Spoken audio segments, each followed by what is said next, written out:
नमस्कार प्रशिक्षणार्थी मित्रांनो, या व्हिडिओमध्ये आपण ट्रान्सफॉर्मरच्या ईएमएफ समीकरणाचा अभ्यास करू. भौतिकशास्त्राच्या मूलभूत तत्वांपासून ते गणिताच्या सूत्रांपर्यंतचा हा प्रवास आहे. ट्रान्सफॉर्मरचा गाभा टर्न्स रेशोवर आधारित आहे.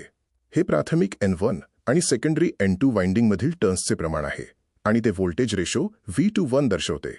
ट्रान्सफॉर्मरचे मुख्य प्रकार आहेत: स्टेप अप ट्रान्सफॉर्मर, जेथे N2 ग्रेटर दॅन N1 असल्याने व्होल्टेज वाढते, आणि स्टेप डाऊन ट्रान्सफॉर्मर, जेथे N2 प्राथमिक वाइंडिंगमधून अल्टरनेटिंग करंट वाहत असताना चुंबकीय फ्लक्स तयार होतो, जो सायन्सॉइडल वेव्हप्रमाणे बदलतो.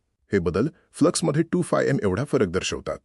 फॅरेडेच्या नियमानुसार फ्लक्समधील बदलामुळे सेकंडरी वाइंडिंगमध्ये EMF प्रेरित होतो. फ्लक्स बदलण्यासाठी लागणाऱ्या वेळेवर सरासरी EMF अवलंबून असते. सरासरी EMFची गणना करण्यासाठी आपण फ्लक्समधील एकूण बदलाला लागणाऱ्या वेळेने भाग देतो. यातून आपल्याला EAVG=4FN∅m हे सूत्र मिळते. प्रभावी RMS व्होल्टेज मिळवण्यासाठी सरासरी व्होल्टेजला फॉर्म फॅक्टरने गुणावे लागते. साइन वेव्हसाठी फॉर्म फॅक्टर 1.11 असल्याने RMS व्होल्टेज 4.44 FN∅m होते.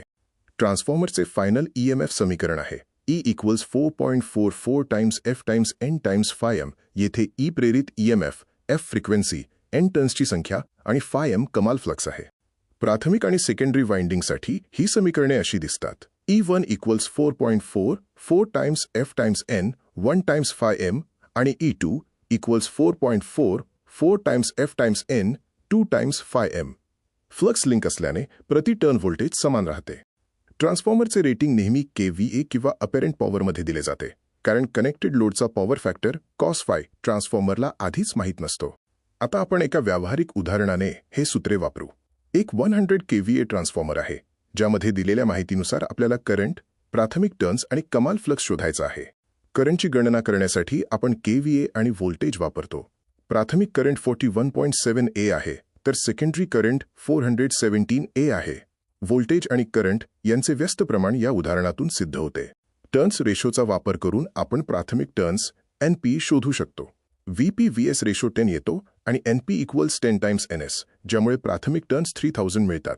शेवटी EMF समीकरण पुन्हा मांडून आपण कमाल फ्लक्स φm काढू शकतो. सर्व मूल्यांची बदली केल्यानंतर कमाल फ्लक्स 0.0036 वेबर मिळतो. मुख्य निष्कर्ष असा आहे की EMF टर्न्सच्या प्रमाणात बदलतो. याचा अर्थ अधिक टर्न्स म्हणजे जास्त EMF आणि कमी टर्न्स म्हणजे कमी EMF. ट्रान्सफॉर्मर व्होल्टेज बदलण्यासाठी अचूकपणे वापरला जातो.